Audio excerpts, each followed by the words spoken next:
as a health product, and we're not telling people that it can make some people very, very sick and a long-term mental illness.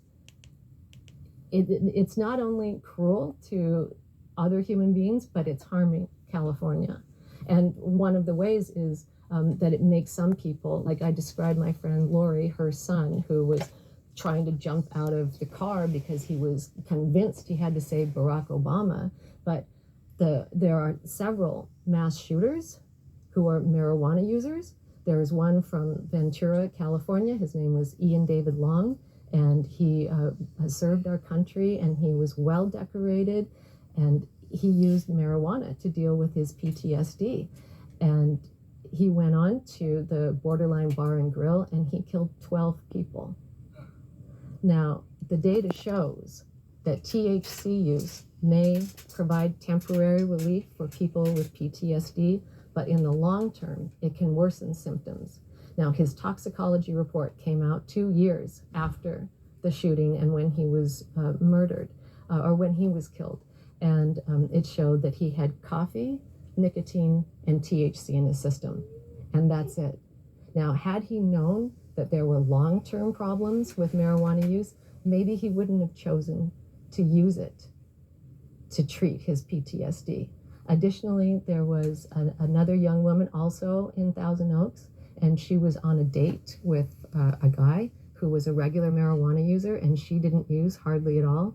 And so they decided that they would get high, and he got her really high. And all of a sudden, she started hallucinating, and she thought that she was dead. And there were voices telling her that she had to, the only way that she could survive is if she fought for herself. And so she grabbed some knives and she stabbed her date to death. And then she started stabbing her dog. And then the voices told her she had to stab herself. And she was stabbing herself when the police came in and stopped the whole thing. And the only drug in her system was marijuana. Now, if she knew, if there was some kind of a warning somewhere that marijuana can cause hallucinations and paranoia in some people, maybe she would have said, you know what, maybe I don't really want to try it. So it's causing violence in other people. There was a gentleman, 24 years old, flying from Seattle to China, and he'd flown like 150 times in his life because his mother worked for the airlines. And so he decided, I'm going to buy some THC because I want to sleep on the plane. And he bought some gummies, and while they were in the air, he started hallucinating, and he became really aggressive and paranoid, and he punched the stewardess, and he punched other people. And he said that he was completely psychotic and that this was not him at all. Never happened to him before, never happened to him since. And he said, but what did I do wrong? I thought it was legal here in Washington State. And he was right. And did they have any warnings about it? I mean, maybe if he knew that it could make people aggressive and violent and paranoid and delusional, maybe he wouldn't have tried it. Maybe he wouldn't have taken it before he got on the plane. And so we've had over in the dozens of reportings of FAA incidents of marijuana users on our planes. And we have got to be honest with people about what can happen. And they talk about unruly passengers.